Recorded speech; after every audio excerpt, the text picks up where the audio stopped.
Good morning. We are on day 6 of From the Telegraph to the Internet. We are going to be doing our writing today. We're going to write a summary about 2 written forms of communication that they have mentioned in the text, and we are going to be showing how they are different. Let's start with our team cooperation goal. It has been to complete tasks. So you make sure that your work is complete, you're checking rubrics to make sure that you're successful, and you're sharing your ideas and answers to check with each other to see if you together think that you've come to the right conclusions. So we've been working on predicting, and for word power, we've been looking at R controlled vowels, and today you're going to write a summary paragraph. Okay, so a summary is just a good way to tell a person the most important information about a topic.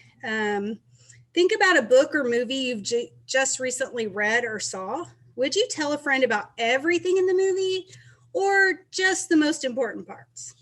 You would probably just tell about the most important events, so that way it would give your friend a good idea about the book or movie to see if maybe they want to watch it. So we're going to read this. Hold on, let's see. This is about hedgehogs. Hedgehogs are interesting little mammals that are native to Europe, Asia, and Africa. They have been introduced to New Zealand and are often kept as pets in North America. Hedgehogs have a spiny coat of fur that protects them from predators. They curl up in a ball when they are threatened, making them tough to hurt. These little animals are meat eaters that dine on a variety of insects such as worms, centipedes, and snails. Larger hedgehogs may even eat frogs and snakes. Hedgehogs can be 5 to 14 inches long from the nose to the tail, with the average hedgehog being a little larger than a teacup. They are nocturnal animals who will stay curled up in a ball until it is time to hunt at night.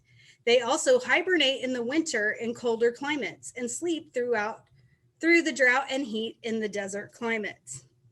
So what is the main idea of this passage? Well, hopefully you thought it's about hedgehogs. So if you were to give a summary of the paragraph giving the most important details, you might say hedgehogs are animals with spiny fur that live in Europe, Asia, and Africa naturally and have been brought to New Zealand and North America. They mostly eat insects that they hunt at night. Hedgehogs are a little larger than a teacup. They hibernate when it's very cold or very hot.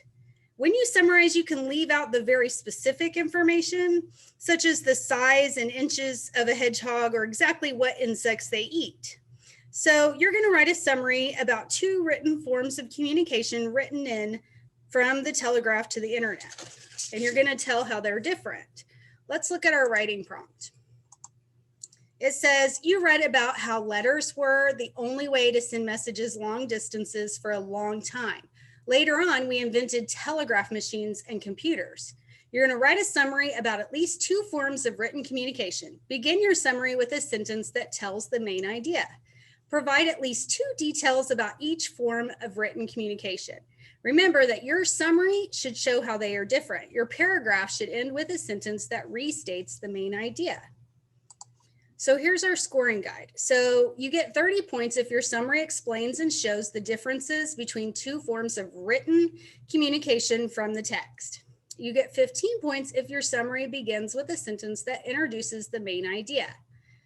You get 40 points total, 10 points for each of the 2 details for each different thing. You provide at least 2 details about each form of written communication. And then your summary ends with a sentence that restates the main idea. Remember that whenever you're writing, you should always think about planning what you're going to write before you write it. That way our thoughts and ideas are organized when we write them down. The best way to plan for writing is to use a graphic organizer. Today we're going to use a web.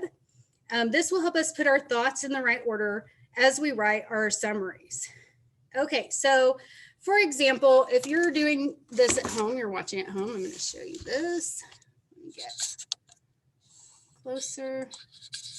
And okay, so here's a sample of something that you might come up with. So I have spoken communication here, and that is, so then it has the types of spoken communication, such as cellular phones, telephones, and video phones. And then we have details about each one. So no wires, need towers, people carry them everywhere for cell phones. And then telephones send sounds over wires. They're in nearly home, or every business has them. And a video phone, you use a computer and you see the person you're talking to on a video phone. Okay, so you're going to go ahead and write. Let me go back here. Okay, so just remember that on this, whoops.